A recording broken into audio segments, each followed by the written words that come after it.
성종실록 205권 성종 18년 7월 23일 경신 두번째 기사 1487년 명성화 23년 사헌부장령 정지와 사관원 헌납 최인이 아뢰기를 근자의 김경손을 군자감 정으로 삼았는데 김경손은 나이 70이 되었고 직위가 쇠모하였습니다. 본감의 일은 매우 번거로우므로 맡은 일을 견디지 못할 듯합니다. 또 세조조에는 군적 낭청들이 모두 다 일에 익숙한 조간이었습니다. 지금의 저 오개선, 유용평, 권영, 윤징은 내력이 없고 일에 익숙하지 못한 자들이니 여러 도에 자견하는 것도 또한 매우 옳지 못할까 합니다. 아니 전교하기를 그것을 이조와 병조에 물어보도록 하라 하였다. 성종실록 205권 성종 18년 7월 23일 경신 세번째 기사 전이군 이 등량의 조기 조회를 멈추고 조제와 예장을 예와 같이 하였다. 이 등량의 자는 군거이고 전이인이며 즉 좌찬성 이지장의 아들이다. 어려서 국마를 배워 천순 정축년에 무고에 합격하여 선전관에 제수되었는데 세조께서 요긴하게 써서 사복 직장으로 옮겼다가 종친부 부전참과 세자 좌익찬에 올랐고 이모년에 호조 정랑에 계민년에 겸사복 소윤에서 사헌부 장령으로 전임되었다.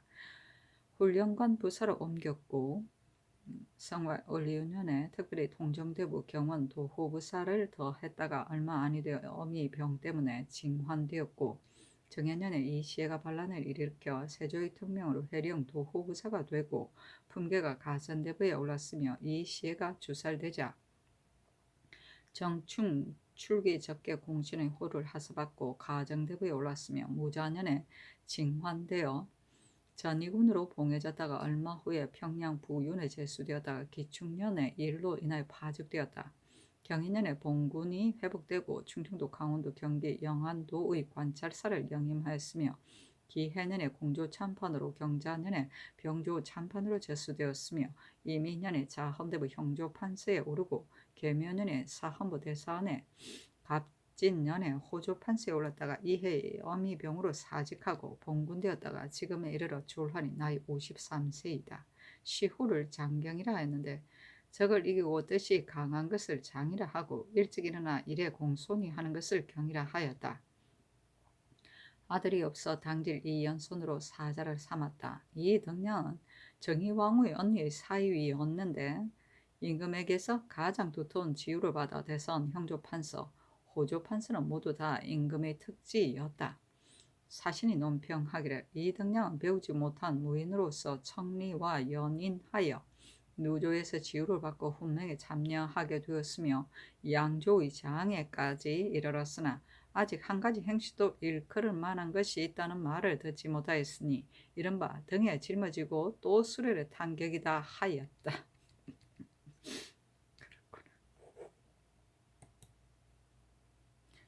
성조실록 205권 성종 18년 7월 24일 신유 첫번째 기사 승정원의 쌀에기를 이번에 강무를 하기 위하여 여러 도의 군사를 불러 모으고 또 전마 별감 군적 경차관 재상 경차관 등을 일시에 차견하게 되면 사명이 번다하여 한갓 영로의 소유뿐만 아니라 민간에서도 심한 폐가 있을 것입니다. 하물며 경기와 황해도는 곧 강무를 할 장소이므로 다른 도에 비하여 더욱 일이 많을 것이니 보내지 말게 하는 것이 좋겠습니다. 만약 부득이하다면 전마 별감을 노련한 조관으로 선발하여 군족도 겸하여 다스리게 하는 것이 어떻겠습니까? 아니 전교하기를 전마 별감으로 하여금 군족도 겸하여 다스리게 하라 하였다. 성조실록 205권 성종 18년 7월 24일 신유 두번째 기사 이조의 사례기를 김경손은 국학에 있으면서 유생을 잘 가르쳤습니다. 이렇기 때문에 그가 매우 노쇠하지 않은 줄로 알고 주의한 것입니다 하였다. 병조에서 아뢰기를 오 개선은 생원으로서 일찍이 참봉을 지냈고 윤징은 일찍이 공주 판관에 임용되었으며 유용평은 군적에 대한 일을 잘 알고 있고 권영은 자질이 계명하여 맡은 일을 견디어 처리할 만하기에 주의하였습니다 하니 전교하기를 이조와 병조의 쌀인 말을 대간에게 말하도록 하라 하였다. 대간이 아뢰기를 김경소는 치발이 모두 떨어지고 노쇠함이 심하니 어떻게 이 소임을 감당하겠으며 오옥에서는 비록 참봉으로 지냈다 하더라도 이를 다스리는 관리가 아니었고 윤직은 비록 판관을 지냈다고 하나 얼마 되지 않아서 파직당하였으며 유용평과 권영은 모두 다 내력이 없습니다. 세조 때 군적에 종사할 관리를 모두 다 한때의 조관으로 보았는데 오히려 그 일을 잘 하지 못하므로 노약자를 다 긁어 모아 사람들로 하여금 원망하게 하였으니 오흑개선 등이 어찌 능히 사람들로 하여금 원망이 없게 하겠습니까? 청컨대 가려서 보내게 하소서니 전교하기를 김경소는 한관으로 바꾸어 보내게 하고 오흑개선 등에 대한 일은 윤호하지 않는다 하였다. 성조실록 205권 성종 18년 7월 25일 임술 첫 번째 기사 겸 병조 판서 이극배가 와서 아뢰기를 대가는 군적 경차관들이 다 내력이 없고 노련하지 못한 자라고 하여 전마별감으로 하여금 군족도 겸하여 다스리게 하라고 했습니다마는 신의 생각으로는 대관들이 말하는 것은 대체를 알지 못하여 그렇게 아랜 것입니다. 세조 때 신이 군적 순찰사가 되어 여러 도를 순행하면서 군적을 만들었었는데 지금은 여러 도의 여러 고을로 하여금 군적을 만들게 하였으니 군적청에서 신구의 장부를 빙고해보면 어긋나는 것이 상당히 많을 것입니다. 그러므로 평소부터 이 일을 맡아본 자가 아니면 쉽게 밝혀내지 못할 것입니다. 아니 전교하기를 과연경의 말과 같겠다. 군적 낭청을 보내게 하라 하였다. 성조실록 205권 성종 18년 7월 25일 임술 두 번째 기사 승지와 주서 및 당직 사관 두 사람에게 남주를 각각 한 필씩 하사하다. 성조실록 205권 성종 18년 7월 25일 임술 세 번째 기사 의금부의 사례기를 부정 박사화가 처부 길창부원군 권남의 첩비 귀비와 간통하의 아들을 낳았는데 이 일에 관계되는 사람이 녹금의 초사에 어긋나는 것이 있습니다.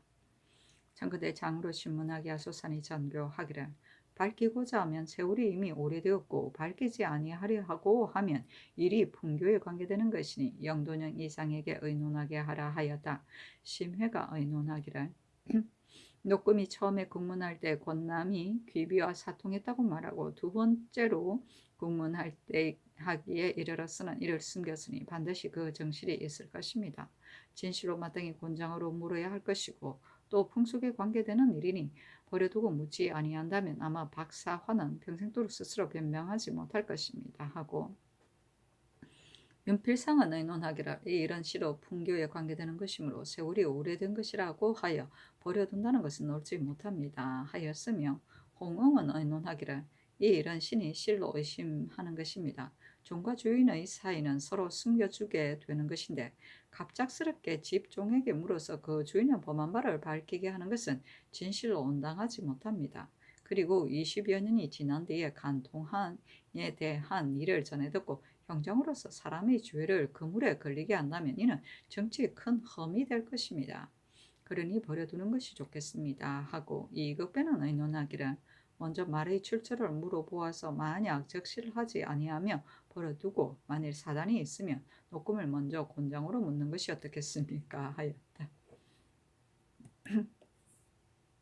성조실록 205권 성종 18년 7월 26일 개유 첫 번째 기사 사헌부장령 정지가 와서 아뢰기를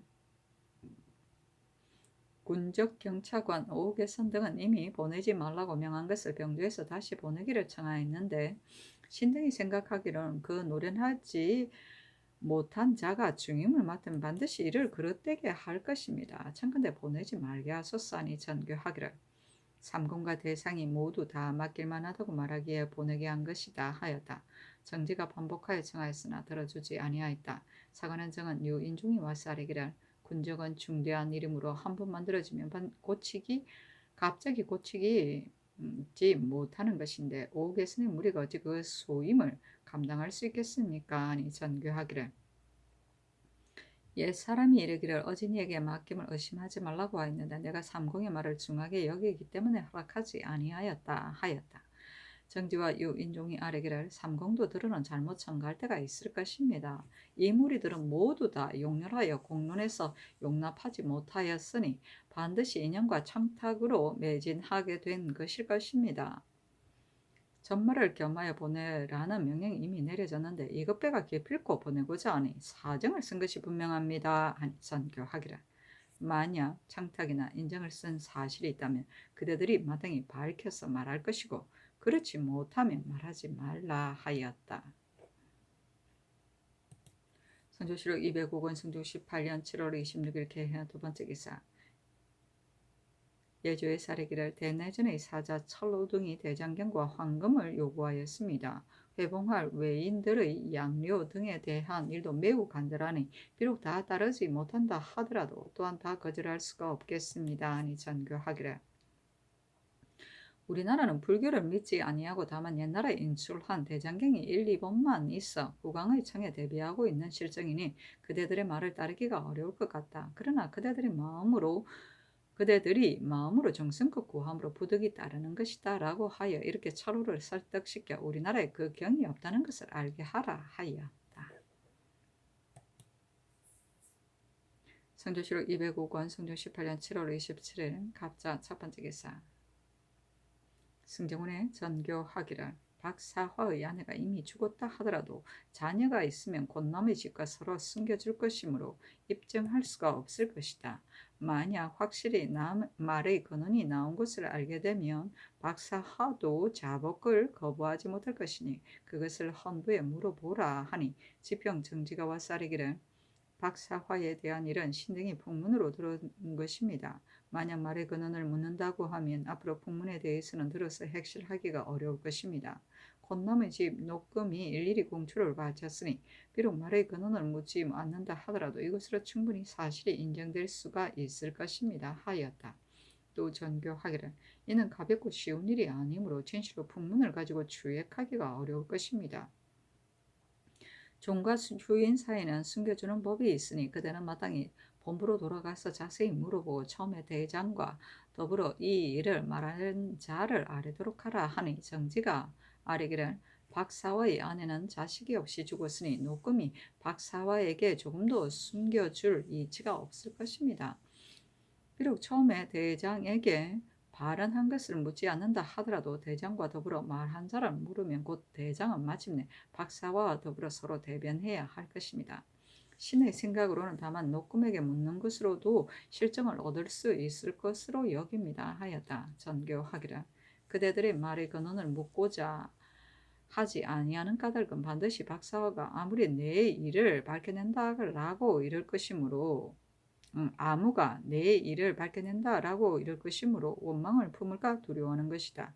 그러나 옛날에 이르기를 임금은 뇌정 같은 위험과 생살의 고난을 가지고 있어도 간관은 그 과실을 말하여 옷자락을 잡아당기며 그치지 않는 자까지 있었다고 하였는데 어찌 원망을 품은 것을 두려워해서 말하지 않는 것이냐. 그대는 마땅히 상의하여 다시 아뢰도록 하여라. 박사화가 실제로 처부의 첩과 간통했다고 한다면 진실로 죄가 있는 것이다. 지금 건남의 아내의 상언을 보니 비비를 그 첩의 생질 개수에게 시집 보냈다고 하였으니 건남의 첩이 아닌 것과 같다. 비록 먼저 발인한 자가 있었다고 하더라도 지 박사화와 더불어 대변을 하겠는가 하니 정지가 본부와 의논하고 와서 아뢰기를. 신등이 어찌 감히 박사화가 원망을 품은 것을 두려워하겠습니까?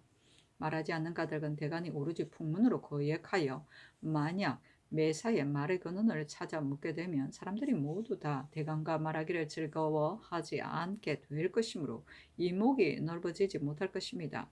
박사와의 일이 만약 지친의 입에서 나왔다고 하면 그 말한 지친이 박사와 대면하여 변명하게 될 것이니 대체 어떻겠습니까? 신등이 들으니 권남이 직접 귀비의 집으로 갔고 신숙주도 찾아갔다고 합니다. 귀비가 실제로 권남의 첩이 아니었다면 권남이 무슨 연구로 그 집에 갔겠습니까?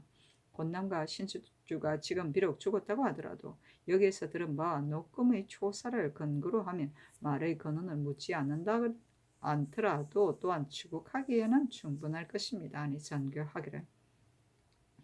이것을 영돈영 이상에게 의논하도록 하라 하였다. 심회가 의논하기를. 박사화가 기비를 첩으로 삼은 것은 세월이 비록 오래되었다 하더라도 사단이 오늘날에 일어났으니 끝까지 군문하지 아니할 수가 없겠고 만약 말의 근원을 묻지 아니하면 실정을 얻기가 어렵겠습니다 하고 윤필상은 의논하기를 노금의 초사가 이미 명백하고 정지에 아랜 것도 이와 같으니 그대로 두기는 어렵겠습니다. 다만 개수에게 시집 보냈다는 말은 의심이 갑니다 하였으며 홍응은 의논하기를 대저 언관이 말한 바를 일마다 그 근거를 추문한다면 뒤에는 말할 자가 없을 것입니다. 차라리 이 일을 규명하지 못하더라도 말의 근원을 묻지 말아서 끝없는 패단을 막는 것이 좋겠습니다 하고 이 극변은 의논하기를 풍문의 일은 항상 실정을 잃게 되기 때문에 대전에서 금하는 것입니다. 만약 일이 애매하게 발단된 것이라면 한갓 박사와에게만 원억이 있을 뿐 아니라 또한 풍교에도 누가 있을 것입니다. 신의 생각으로는 먼저 말의 근원을 물은 연후에야 지국하여 바뀔 수가 있다고 여깁니다 하였으며 노사신은 의논하기를 지금 정지가 아랜 바를 보니 귀비의 일을 자세히 듣고 말한 것이므로 의심할 만한 것이 없을 듯합니다. 그러나 박사화와 사이가 좋지 아니한 자가 말을 만들어서 모략을 하려는 것인지도 모를 일이 아닙니까?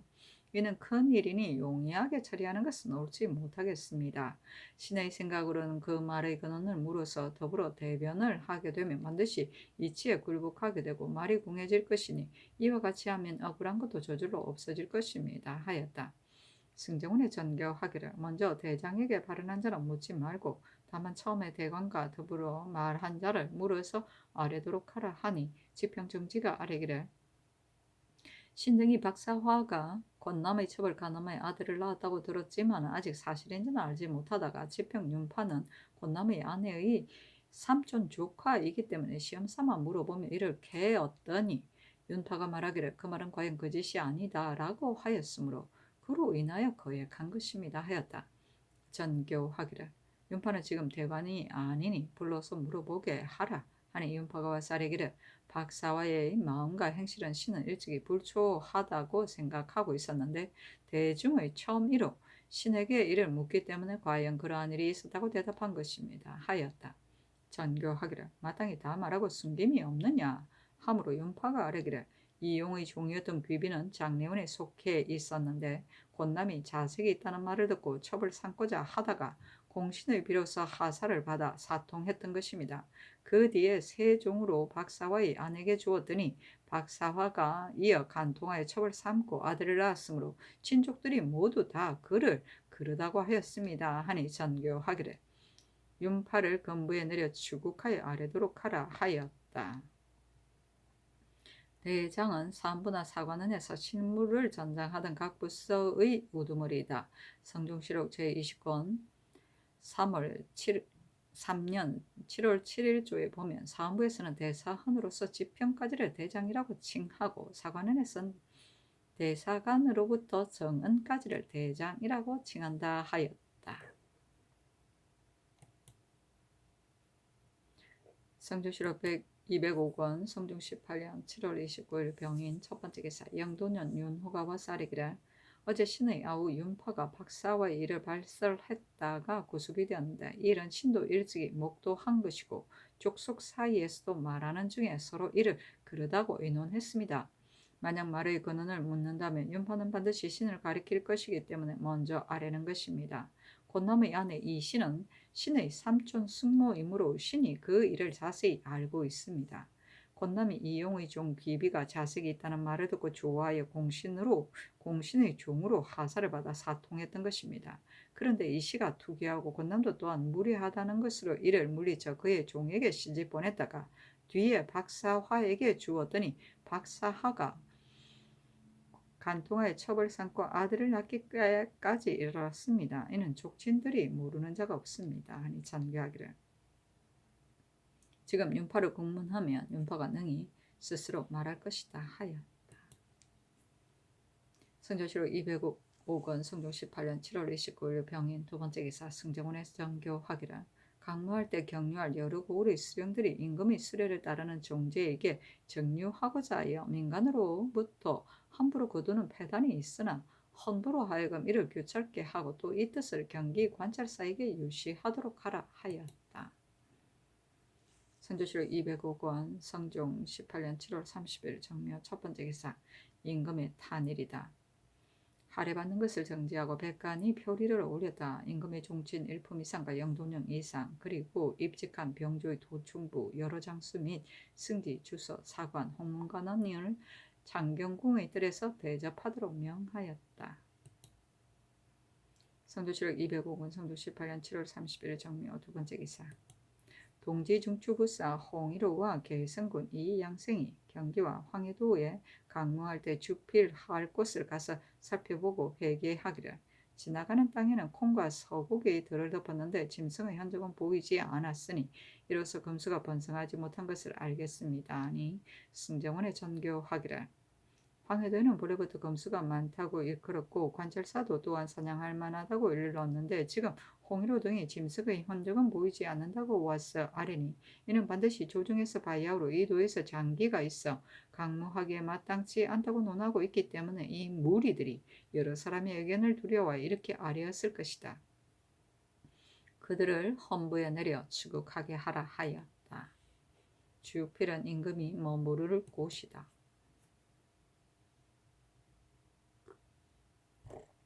성종실록 205권 성종 18년 7월 30일 정묘 세 번째 기사 파산군 조등림과 능산군 구겸에게 명하여 강원도에 강무할 때 주필할 곳을 살펴보게 하였다.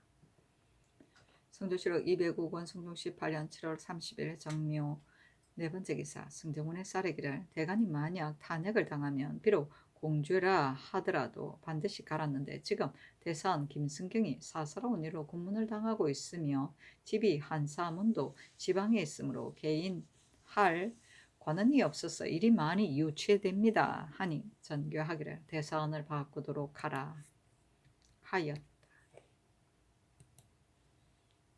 성조실록 206권 성조 18년 8월 1일 무진 첫 번째 기사 박안성을 가선대부 호조 참판으로 성근을 가선대부 예조 참판으로 이세필을 가선대부 사헌부 대사헌으로 김거를 통정대부 정주 목사로 삼았다.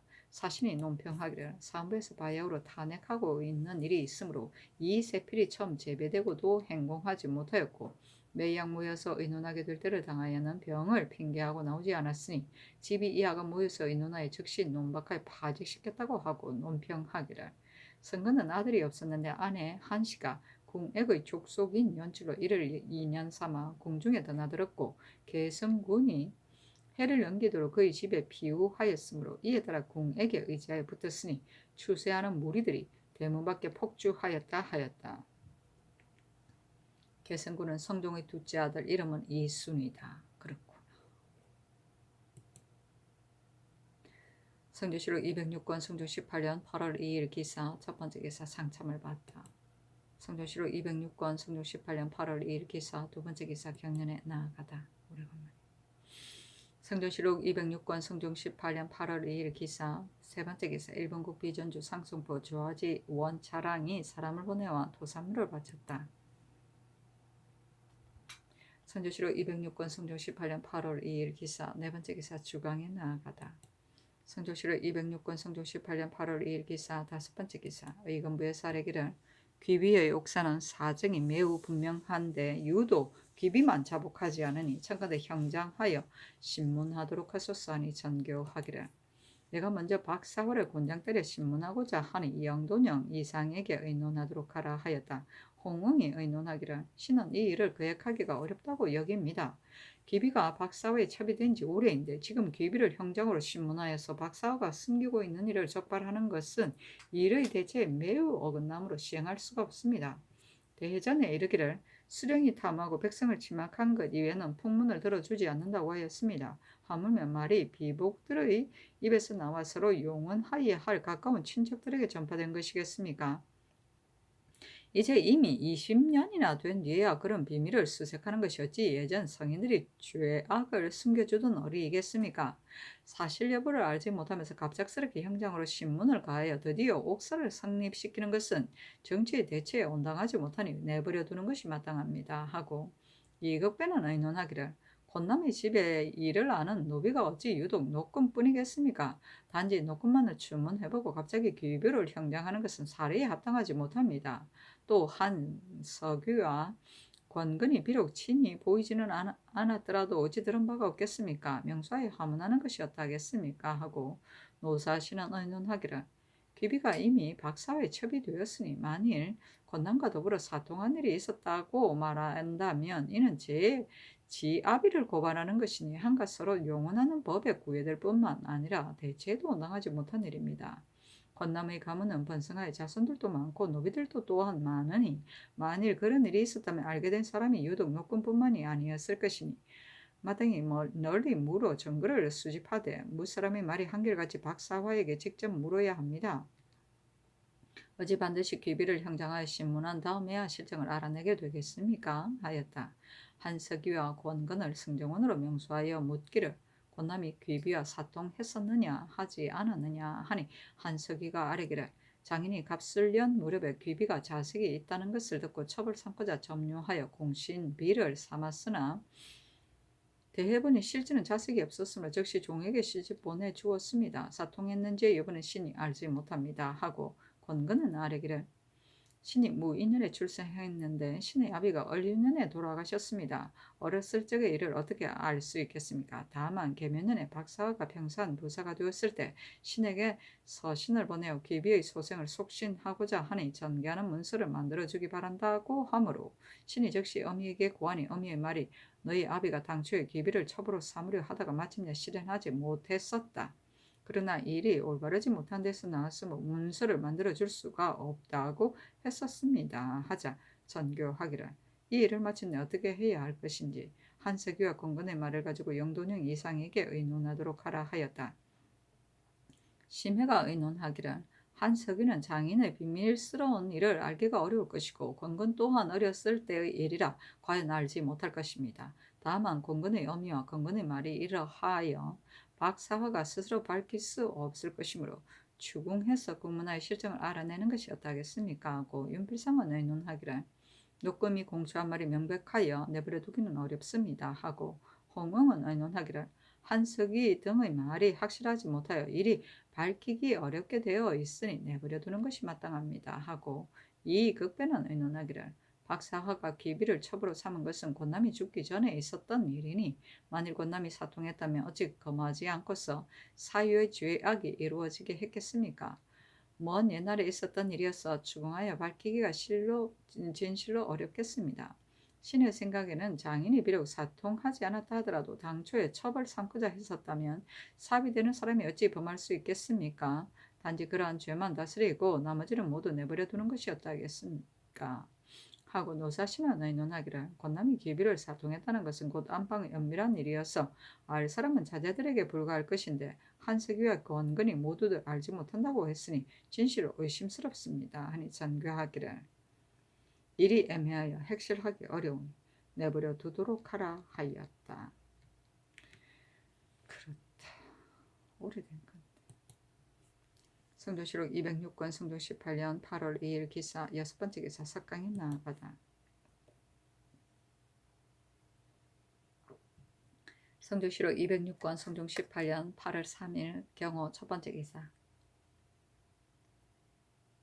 경년에 나아가다 강하기를 마치자 기사관 이윤이 아뢰기를 올가을에 강문은 20일이나 되도록 오래 한다는데 경상도 전라도 두 도의 변방 고을 사람들은 반드시 15일이나 걸린 다음에야 서울에 오게 되므로 군기와 양식을 하나의 짐수레로는 싣고 올 수가 없어 반드시 모자라게 되는 우려가 생길 것입니다. 군정이 해이해져서는 안 되기 때문에 단지 열무만 하는 것인데 어찌 반드시 20일이나 되도록 해야 합니까? 날수를 감하는 것이었다 하겠습니까? 하니 임금이 좌우의 사람들에게 물었다. 헌납최인이 아뢰기를 지난 기해년에 강무할 때 신이 사관으로서 거가를 따라가 직접 보았는데 군사들이 양식이 떨어져 그가 앞에서 호소하는 사람이 있었습니다. 16일 동안 시행하는 데에도 오히려 또한 그러하였는데 하면 20일이나 되도록 오래 하는 것이겠습니까? 하니 임금이 이르기를 그대들은 말은 모두 모자라는 계책이다. 옛말에 이르기를 국가의 큰일은 제사와 군사에 있다고 하였다. 지금 군사들이 태평한 데 익숙해져 대부분 태만해져 탈말과 진바리를 모두 준비하지 않고서 번성할 때마다 남의 것을 빌려 점례를 받으니 군무가 소홀하다. 이번에 20일 동안의 사냥에 있어서도 양식을 가지고 가지 못한다면 만일 2달이나 3달 동안 군무에 종사해야 할 일이 있게 될 적에는 장차 어떻게 할 것인가. 내가 들으니 지난 기해년에 군사들이 속히 돌아오게 될 것으로 미리 생각하고 짐짓 양식을 적게 가지고 갔다가 마침내 곤지름을 얻고 환자가 있었다고 한다. 이번에 20일의 양식을 가지고 가도록 한다면 일찍 돌아가게 되더라도 남은 양식이 또한 헛되이 버려지는 것은 아니니 지금 기한을 감할 수 없다 하였다.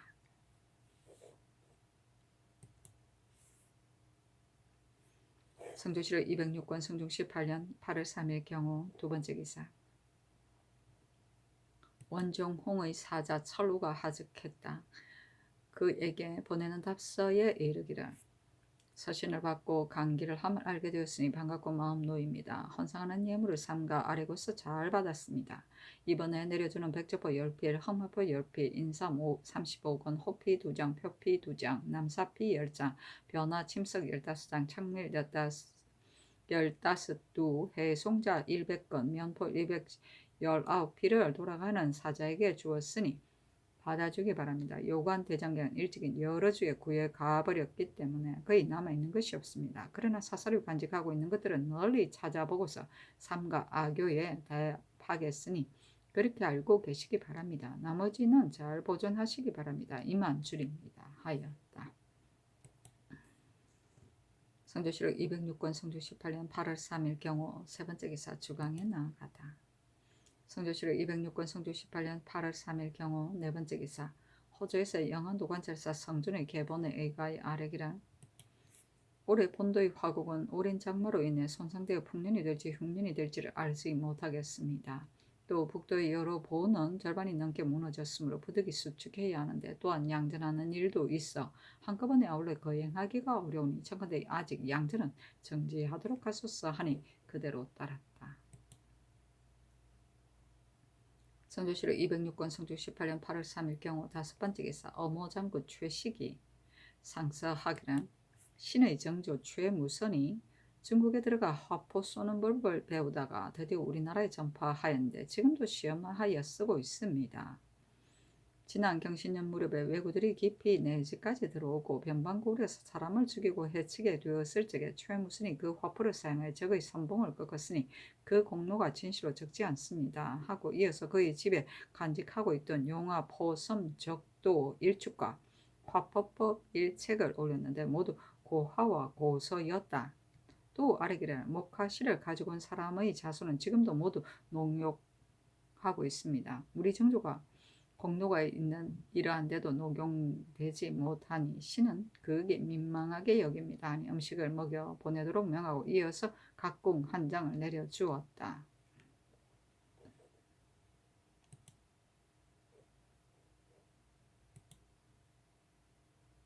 성조실록 206권 성종 18년 8월 3일 경우 여섯 번째 기사 석강에 나아가다. 성조실록 206권 성종 18년 8월 4일 심리 첫 번째 기사 경년에 나아가다. 성종실록 206권 성종 18년 8월 4일 심리 두 번째 기사 주광에 나아가다. 성종실록 206권 성종 18년 8월 4일 심리 세 번째 기사 석강에 나아가다. 성조실록 206권 성종 18년 8월 5일 임신 첫 번째 기사 경년에 나아가다. 강하기를 마치자 영사 홍엉이 아뢰기를 평안도는 농사가 풍년 들었으니 청컨대 종사관을 보내어 여러 진의 성부를 쌓는 일을 감독하게 하소서. 또 개성부의 성이 모두 거의 퇴락하였는데 올해는 강무하는 일이 있으니 청컨대 명년에 수축을 시작하도록 하소서 하니 임금이 이르기를 그렇게 하라 하였다. 성조실록 206권 성종 18년 8월 5일 임신 두 번째 기사. 형조 정랑 유양춘이 기우부를 올렸다. 그 서에 이르기를 신이 상가법은데 지난 4월 18일에 의정부에 내린 교지와 5월 13일 본부에서 번역하여 쓴 어비는 모두 지극한 충심으로 간직하고 처분하게 여기시는 생각에서 나온 것이었습니다. 신이 스스로 전사하여 저희 집에 걸어놓고 아침 저녁으로 꿇어 앉아 읽노라면 감격되는 마음이 지극해졌습니다. 반복해서 사사로이 생각해 보건대 성상께서는 하늘이 내신 훌륭한 임금으로서 지극히 어질고 지극히 정성스러운 분이신데 하늘이 견책하여 고하게 된 것은 무슨 일인가 하고 여겨졌으니 아마도 하늘이 인자하게 사랑하는 마음으로 성상의 마음을 견고해지게 한 것인 듯 합니다.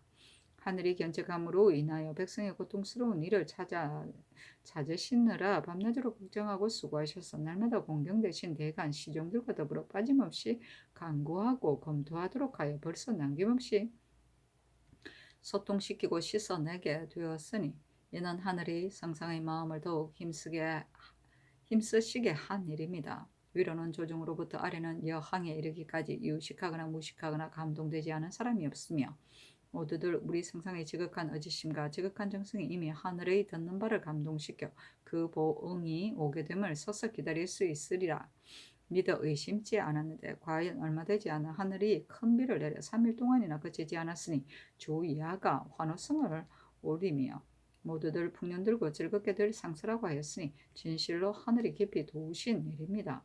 경축하며 손뼉치고 싶은 마음이 지극함으로 드디어 희우부를 지어 성상께 널리 탐문하도록 하신 본부를 선양하고자 하였습니다. 다만 생각하건대 가뭄이 들 때는 가뭄이 들던 끝에는 반드시 홍수가 날 염려가 있으므로 오늘의 비가 혹시 장마가 져 손상이 된다면 반가운 비라고 할 수 없게 되리라고 여겨졌습니다. 만일 그렇게 된다면 이것이 어찌 하늘이 보답하는 뜻이겠습니까? 서서히 비오는 기미를 보다가 희우부를 짓는 것도 불가할 것이었습니다. 신이 삼가보건대 하늘의 운행과 비가 오는 계절이 빠르지도 않고 더디지도 않으며 거세게 오지도 않았고 장마가 지지도 않았으며 5월 하순으로부터 7월 금운까지 알맞게 내려 벼가 잘 자라도록 절도에 맞았습니다. 그래서 온갖 곡식들이 이미 추수를 하게 되었는데 전답에는 모맥이 떠내려가게 되는 수혜도 없었고 곡식은 싹이 나서 손모하는 일도 없었으며 집에서 개구리가 새끼치게 되는 고통도 없었고 들판이 요수에 잠기게 되는 근심도 없었으니 이는 참으로 이른바 하늘이 때에 맞게 비를 내리자 사람들이 모두 기뻐하게 되었다고 한 것이었습니다. 여기에서 하늘이 우리 성상을 따라주는 것이나 성상께서 하늘에 대응해 나가시는 것이 모두 생생의 지극한 덕에서 나올 것임을 더욱 믿게 되었습니다. 감히 즐겁게 여기며 부를 지어 하늘과 사람이 서로 감통되는 이치를 질정하지 않을 수 있겠습니까? 드디어 자묵, 객경, 한림, 학살한 자칭으로 문답을 설정하여 우리 성대의 희우의 경사에 대한 부를 짓게 되었습니다. 신이 이런 어그러지고 망령된 참남한 짓을 마땅히 법의 처벌을 받아야 함을 잘 압니다마는 단지 지극히 간절한 정성에서 나온 것이어서 이대로 그만둘 수 없기에 삼가 배수하고 개수하여 부를 올립니다 하고 그 사이에 이르기를 성화기원 23년 여름 5월 기망에 백성들이 바야흐로 목마르게 비를 기다리게 되어 흙에서 뿌연 먼지가만 났었는데 7일이 지난 진육일에 비가 내리고 정묘일에는 큰 비가 내려 온 나라의 밭에 두루 흡족하고 사방의 못이 가득 차도록 쏟아졌다. 이에 백성들은 들판에서 서로 손뼉치게 되었고 군신들은 대궐들에서 서로 경하게 되었는데 모두들 풍년이 들 것을 기필하게 되었다. 부쩍 자라나 성숙하게 되는 것은 곧 비의 공이지만 누구의 힘으로 된 것이겠는가 하여 모두 만세를 부르며 경축하였고 모두들 말하기를 우리 임금의 득택이다 하며 일제히 손을 올려 지나였었다. 드디어 임금 앞에 올려 알리니 옳지 않다고 공부하여 공을 하늘에 돌고 드디어 남훈전에 나아가 사농경을 불러 구농에 관한 정사를 강론하고 온갖 곡식이 번식하게 되는 것을 경축하셨다. 이에 자묵 객경에게 명하여 만물의 성정도 고찰해보고 이기의 정독도 탐구해보아 비의 공을 찬양하고 하늘의 덕을 찬미하되 마땅히 더없이 펼쳐서 서술하여 임금을 위해 부를 짓도록 하였다. 자묵 객경이 배수하고 개수하면서 성상의 훌륭하신 덕을 선양하겠습니다 하고 삼가 부복하고서 조금 물러나와 붓을 잡고서 부사를 이어갔다. 드디어 부를 짓기를 달은 유빈으로 옮아가고 해는 동쪽에 있으며 창룡은 한 중앙이 되고 주수는 바야흐로 빨라졌도다. 이에 백로가 서로 울고 남쪽 들에서 기나긴 해를 맞이하게 되니 바야흐로 만물이 무성하게 자라는 계절이므로 전담 농사가 잘 있게 되기를 기약하였도다. 홀련이 여러 달 동안 민망하게 비를 기다려 온 이에 바라보기를 애타게 하였지만 대단히 한 가뭄은 혹독한 열기가 거세기만 하고 홍렬한 더위는 무덥게 사방에서 일어났도다. 화그를 달리며 형혹을 참승시킨 듯하고 희화로 하여금 빨간 길을 흔들게 하는 듯하여 그 기세 불꽃이 솟구치는 듯 활활 그리고 그 기운 불길이 이글거리는 듯 대지를 말려버렸도다. 불우물이 끊어 넘치는 듯 계곡은 고갈되었으며 우연도 불타는 듯 몽법이 붉어졌도다. 바위의 구멍에도 물줄기가 끊어지고 방죽에는 수문이 살아 드러났으며 재성이 육지로 변하고 그 해가 마른 땅이 되어버렸도다. 이런 때에 비록 정부가 백공으로 하여금 경수 위수를 개통하게 하고 서문표와 사기로 하여금 택로를 경영하게 하더라도 어떻게 가래를 들자 구름이 일어나고 도량을 파헤치다 비가 오듯이 할 수 있으랴. 이에 신농이 비를 구하든 그를 고찰하고 모에서 비를 빌든 사례를 상고하여 다니나 선에서 제사하지 않은 신이 없고 산림, 천택, 구릉, 분연에 이르기까지 사방으로 다니며 두루 찾아 이미 제사를 베풀고 이미 찾기를 맞이었다. 이토록 정성스럽게 비 오기를 빌었었는데도 영험을 내리지 않고 계속 업무하기만 하여 바야흐로 장차 운한을 원망하고 풍백에게 책임을 돌리게 되었다. 이에 무당을 불러 구슬을 하며 석척에게 호소하고 토룡에게도 술잔을 올리고 서구의 등에 진흙을 칠하였도다. 혹은 문을 닫거나 길을 막기도 하고 혹은 제자를 옮기거나 도랑을 수축하기도 하기도 하였도다. 모두 말하기를 비가 오려나 하면서 만 백성이 입을 모아 갈망하기를 그치지 않았도다. 갑자기 팔풍이 일지도 않고 육기가 고요하게 가라앉으며 하늘빛이 혼돈해지고 층이 진 그늘이 사방에서 어우러져 음침한 기운이 까맣게 덮여오더니 깜깜해지면서 정적이 밀어닥쳤도다. 홀연히 천지가 뒤바뀌는 듯 상제가 혁이언니 한 미령으로 육정을 호령하고 오성을 불러들였으며 비렴에게 명하여 풍륜을 모으게 하고 전무를 꾸짖고 뇌공을 채찍질하게 하였도다. 귀신들을 때려 용구를 타고 철기를 몰아 금색을 날리어 연발을 서쪽들에서 베고 교양을 남쪽 언덕에서 엄습하게 하였도다. 이리하여 빙의에게 조수를 내려 해약을 불러들였도다. 이미 사독에게 영을 내리고 또한 오악의 부명을 반포하여 숙살하는 기운이 거치자 무더워서 숨이 막히고 습기가 새어나 널리 퍼지게 하였도다. 이미 우사를 출동시켜 진치기를 천일에게 들어보아 주재하도록 하여 지휘 분담이 이미 엄격하고 호령을 시행함이 절차가 있게 하였도다. 비가 장마지지도 않고 세차지도 않으며 더디지도 않고 빠르지도 않으며 벼락을 치지도 않고 초목을 뽑지도 않으며 넘치게 오지도 않고 줄어들지도 않았도다. 빗방울로 스며 흐르다가 기름진 물로 적셔 주었고 처음에는 가랑비로 적시다가 나중에는 주룩주룩 내려 흡족하게 되었도다. 이에 구부러져 있던 뿌리들이 뻗어나 자라게 되고 움츠리고 있던 싹이 피어나 꽃 피었도다. 혹은 껍질을 트고 나온 것은 혹 구부러져 돋은 것은 혹은 희미하게 붉은 것 혹은 더부룩하게 흰 것들이 드러난 무더기로 무성해지고 드러난 용기 있게 번식하였다. 만물이 싱싱하여 스스로 기뻐하고 온갖 곡식들은 우거져 더부룩해졌도다. 줄기가 무성하게 뻗어나고 꽃술은 촉촉하였으며 뒤엉키도록 드리워진 이삭은 껍질을 열었도다. 흰술이 빽빽하게 휘날리고 붉은 잔털이 촘촘히 퍼지게 되었도다. 장차 벼 한 포기에 줄기가 열이 되고 줄기 하나에 이삭이 9이나 되리라. 검푸르게 우거지기도 하고 무성하게 야드르르 하기도 하여 이미 잇따른 줄기들이 덕스러움을 나타내게 되었고 또한 어우러진 이삭들이 상스러움을 보이게 되었도다. 장차 주나라 성대의 특이했던 농사를 취할 것이 없게 되었는데 또한 어찌 한나라 치세의 한 줄기에서 이삭이 6난 것을 논하겠는가. 땅은 어머니 같고 하늘은 아버지 같고 만물을 길러내고 우리에게 단젖을 주는도다. 하늘이 구름이 되도록 금을 내려준다고 하더라도 싹들이 그것을 먹고 자라지 못할 것이고, 하늘이 3일 동안 옥을 내려준다고 하더라도 백성들이 그것으로 밥을 지어 먹을 수는 없을 것인데, 이처럼 언택이 두루 퍼지는 것은 과연 누가 이렇게 내려주었는지 모르겠도다 하였다. 말이 끝나지도 않았는데 할림 박사가 크게 탄식하며 계단을 올라와 나와서 말하기를, 그대는 한갓 비를 빌자 영험이 있었던 것만 알았지 비가 오게 된 연유가 있음을 알지 못하고 한갓 하늘에 있는 하늘만 알았지 성인께서 하늘과 함께 도모하신 것을 알지 못하고 있습니다. 그대는 우리 성상께서 하늘에 호응하기를 성실하게 하시는 것을 보지 못했습니까?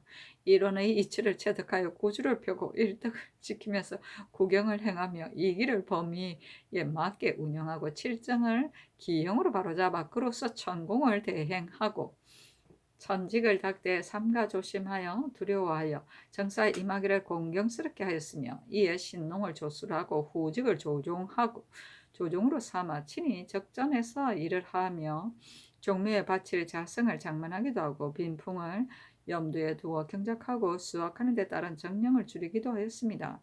농사를 짓기가 갓난함을 알고서 매양 농사일에 마음을 써 오셨는데 호련히 철 맞추어 와야 할 비가 시기를 어기게 되자 더욱 성덕과 공경에 스스로 진념하여 하늘의 위험을 두려워하기에 황망하고 백성의 병폐를 바로잡기에 급급하였습니다.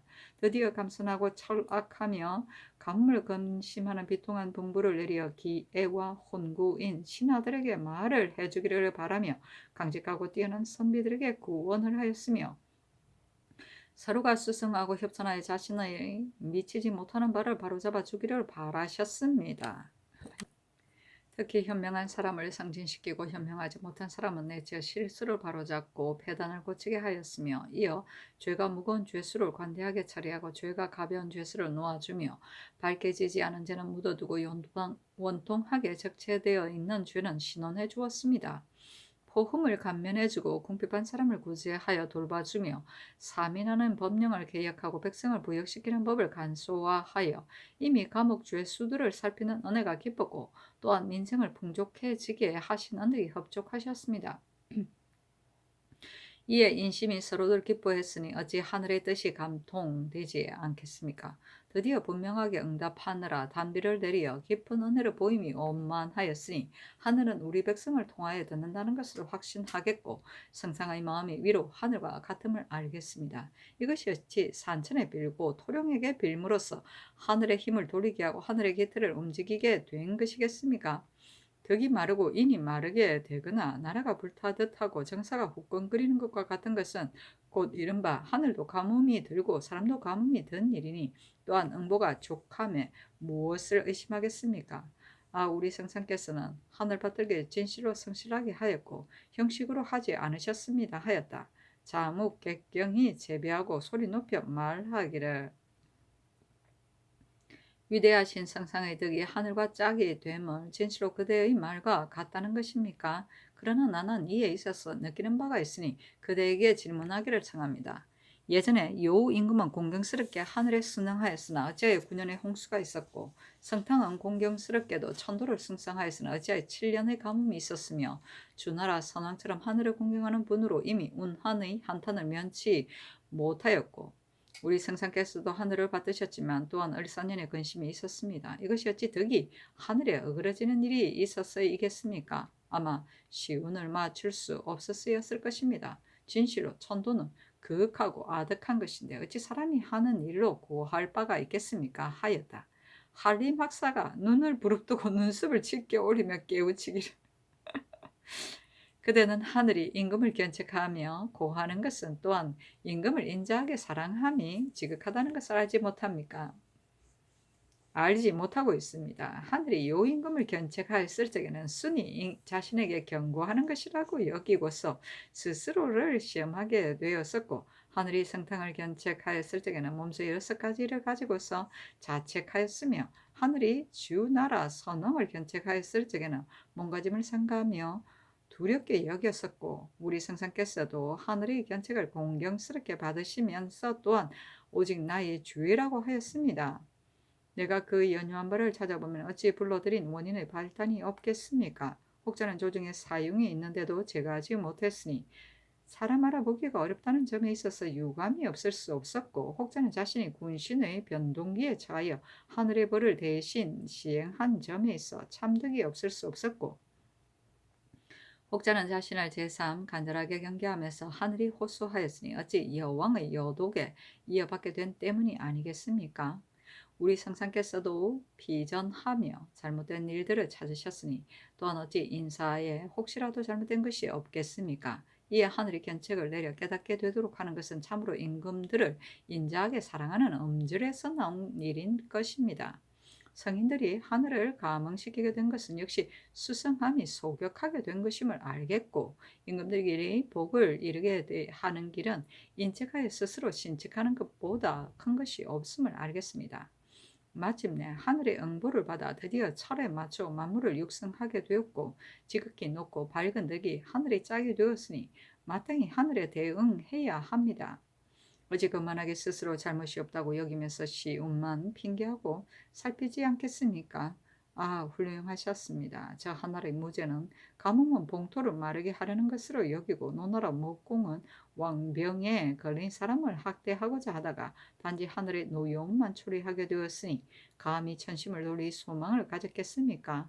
연운으로 책임을 돌리고 마침내 자신의 잘못을 알지 못하기에 이른다면 어찌 일찍 국고의 고갈과 백성의 흉년이 도움이 있었겠습니까? 하였다.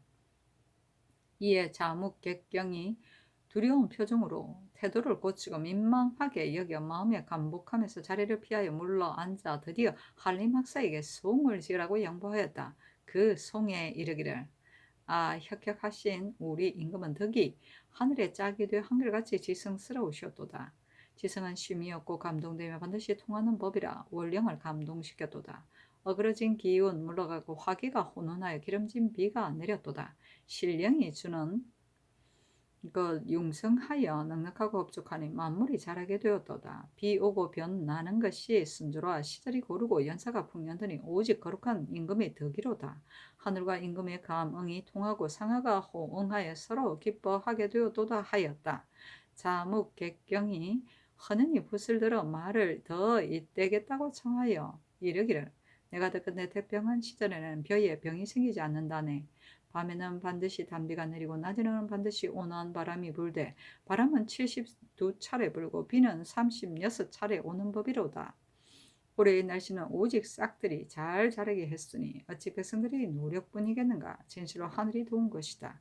예전에 국세로 받는 벼가 2번 익는 것이 있었고 향공이 하는 누에고치가 8차례 익는 것이 있었다지만 지금이 바로 그러한 때인지 무엇을 더 바라겠는가 하고서 드디어 필묵을 치우고 살해하기를, 부가 이미 이루어졌기에 삼가 정서하여 올리며 악부에 올리기를 청합니다 하였다. 임금이 다 보시더니 굳이 사양하여 받아들이지 않고 사농경을 돌아보며 이르기를, 내가 장차 교회에 나가 살펴보겠다 하셨다. 드디어 유사에게 법가를 갖추도록 명하여 동쪽 교회로 거둥하였다. 이에 사가를 불러 그곳의 농부를 나오게 하여 위로하기를, 아, 우리 민생들이 항상 줄이게 됨을 근심하면 그 허물이 내게 있는 것을 내가 어찌 알지 못하겠느냐. 하늘이 내려다보심이 매우 인자하여 진실로 너희들을 내버려 두지 않은 것이다. 처음에는 가물다가 비가 내려 흘게 기름기가 바야흐로 흡족하니 땅을 갈고 종자 심는데 그 시기를 놓치지 말고 김매주고 거름주어 각기 생업에 부지런하라. 이리하여 부모 숨기고 자녀를 길러가며 인생살이 족하게 될 것이다 하셨다. 이에 부로들이 모두 만세를 외치며 서로들 양가를 부르기를, 우리 동육을 저 원습에 심었네. 아비는 일구고 아들은 종자 뿌려 먹고 살기 바라도다. 바야흐로 비 내리지 않을 적엔 불타듯 했었는데 이미 비가 오게 되었는데 젖주어 기르듯 했도다. 무성하게 이삭이 빼어나고 싱싱하게 초목이 자라도다. 생선께서 하늘과 함께 도모하시는데 어찌 풍년들지 않으리 하였다. 또 고추 가를 부르기를, 하나를 심은 것이 10,000개의 나달이 나 열매 맺고 벼 하나를 까면 쌀이 2톨이나 나왔으니 마당에 방에 쌓아두고 밥 지어 먹으리라. 우리 식량 남아돌아 일항에 두고서 다 먹고 두고 나라 저축도 남아돌아 민간에 두고 거두지 않으리라. 풍년 등 경사 누군들 상농 아니랴. 임금인가 하늘인가 누구의 덕이 이리 많은가 하였다. 노래가 끝나기도 전에 훈훈한 바람이 남쪽에서 불어오고 검은 구름이 서쪽에서 일어나더니 삽시간에 비가 다시 내리기 시작하여 신령의 정음과 같았다. 얼마 있지 않아 찌는 더위가 깨끗이 없어지고 도로가 말끔해졌다. 드디어 복부에게 신칙하여 거가가 떠나서 돌아오게 되었다. 이래하여 노고가 이미 울리고 약사들이 줄지어 섰으며 노래 부르는 자들이 번갈아 화답하고 덕화를 보려는 자들이 저자를 이룬 것 같았다. 서로들 동해의 물만큼이나 복받기를 축원하고 남산처럼 무궁하도록 장수를 빌어 송덕하고 축사하니 그 소리가 온 세상에 진동하였다.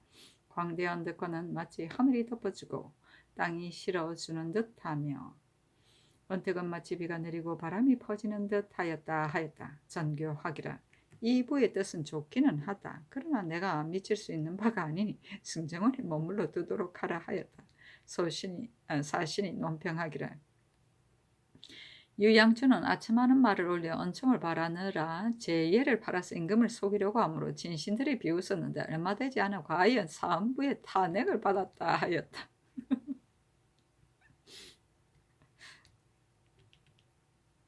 전국과 백공으로 하여금 경숙 위수를 개통하게 하고 서문표와 사기로 하여금 택로를 경영하게 하였도다. 하더라도는 여기서 말하는 전국은 전국시대의 한나라 사람이고 백공은 한나라 사람이며 서문표와 사기는 위나라 사람인데 모두 치수를 잘하여 큰 업적을 남겼다. 택로는 연분이 있는 진펄을 말한다.